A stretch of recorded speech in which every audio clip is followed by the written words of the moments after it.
good people? I am Mariah, aka Miss MFer, and we're here with DUNK360 and none other than Shammgod. What up? Nothing, just catching me a day at work, just I'm doing my skills camp for the kids in my community and things like that. That's awesome. So first of all, I want to take it back just a little bit back to your days at Providence. It was kind of this huge moment. It was considered possibly the greatest era in the Big East. The most difficult era in the Big East, and you kind of challenged so many people. When you think back on that time, is it nostalgic in a good way, in a difficult way? Like, how do you remember it? Like the golden years, or what's your take? I mean, I just remember it as the golden years. We had great players like Allen Iverson, Ray Allen, Kerry Kittles, John Wallace, people like that, including myself, Jamel Thomas. So I just thought the Big East was just a great conference. It was probably the best conference in the country at the time. We had at least top 5 draft picks, and 3 of them was from the Big East, things like that, including Allen Iverson being the #1 pick. So, I just think it was the golden years, That's awesome, but clearly there is a huge hot topic right now with the NCAA and playing players. As a superstar of that era, do you feel the NCAA owed you guys some sort of commission, maybe some sort of payback, a kickback? Do you feel that the NCAA paying players would benefit players today? I mean, I think it's a give and take. I think the education is pay enough, and the opportunity to be on that stage and perform for all the NBA scouts and things like that, and plus get an education. So I think for me, I'm kind of like in between, because some players do need money, and you make the college millions of dollars and things like that. But I just think a college education is good enough, to help you with your family moving forward. And if you perform well, the opportunity is good enough to play in the NBA. So currently you're taking it back. You have gone back to Providence. You are going to school. You're an assistant coach. It's kind of full circle at this point. Like, what is your hopes and kind of aspirations for the whole situation at this point? I mean, it's full circle for me because, I promised my mother that if I win the draft, I would finish my degree. So I've just been blessed enough, Providence College have blessed me, to let me back in school, to finish my degree. I'm currently on the honor roll, so, I ain't think. Congratulations. I didn't think it was possible, but now I'm on the honor roll. And I just happened to come at the right time, when Coach Cooley got the job, which is a great person, great individual, great mentor. Coach Andre LaFleur, Coach Blaney, all them guys, they welcomed me with open arms. And they just helping me, figure out the rest of my life and helping me learn this basketball from another side. So I just think for me it's just a blessing. And then, I always love my community because they helped raise me for staying out of trouble and playing basketball. So then right now I just give back to my community. Like, I train kids, for no cost, stuff like that. Talk to them about the life of basketball, about school, things like that. I train NBA players on the side, things like that, teach them how to dribble. So if anybody want to learn how to dribble from the best, come see me. I got that work for you. Okay. Sorry for the plug. No, it's okay. What are you currently studying? I'm currently studying leadership. I was studying education. Then they just made a program called leadership. So I just been studying because, I'm intrigued by great leaders like Martin Luther King, Malcolm X, Bill Clinton, stuff like that. So, I just been doing a lot of, work and research. And I just want to be a leader to my community and just show them that you can make it, you know what I'm saying, and just keep moving forward with the rest of your life and things like that. So you started a camp over the summer? Yes, I give a free Shammgod Skills Academy on 142nd Street and Lenox Avenue, Menacing Townhouse. I mean, I choose this place because I grew up in this place practicing late nights to 1 o'clock in the morning, things like that.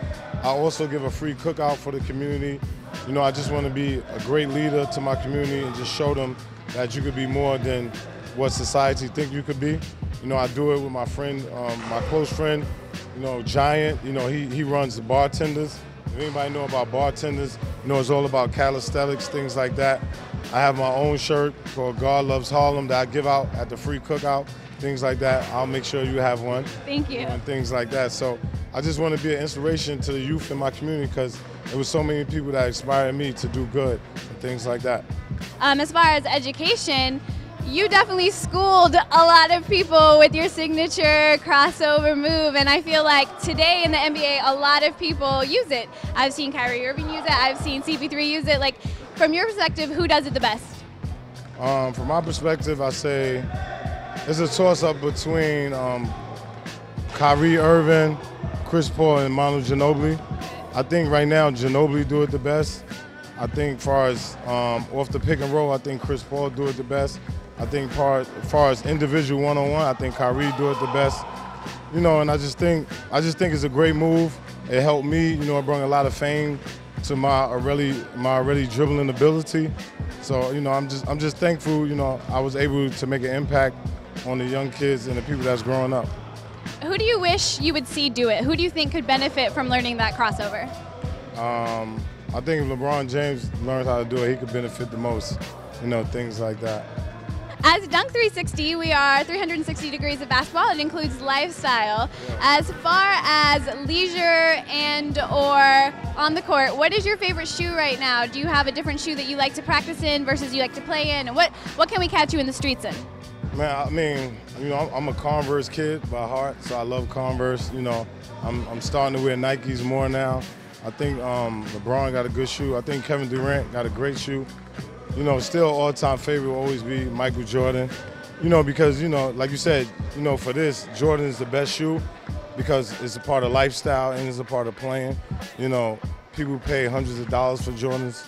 You can wear them to the club. You see the most famous rappers wearing Jordans to regular people wearing Jordans. The only one that probably really could have did that at a certain time was Allen Iverson. You know, because I think he just was such a great impact on the culture. You know, and things like that. And I think he changed the culture, you know, and I just wish him the best of luck, you know, with the rest of his life, you know, his career, you know, and things like that, because it wasn't for him, you know, a lot of players, you know, including myself, things like that, wouldn't have the imagination that we have.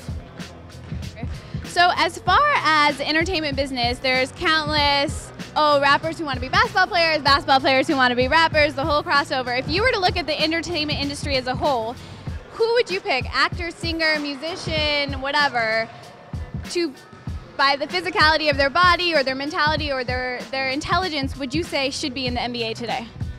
I don't really know if any of them could be in the NBA because I haven't been around them enough to see them play. You know, one of my best friends is a rapper, Mace. He's a rapper. He was a great basketball player in high school, stuff like that. One of my other best friends is Pops, James McNair. You know, he's Floyd Mayweather partner. I had time spending with Floyd in Vegas, and Floyd thinks he's a great basketball player. You know, but he couldn't guard me any given day, Mayweather. I'm right here. You know, this is a challenge. After your fight, come see me. But, you know, he can play and he know the game. He know the game very well. So, you know, I think in another lifetime he could have played. So my next question actually was, if we could bring you anybody, who would you want to play one-on-one? Floyd or Mace. Yeah. Would you win?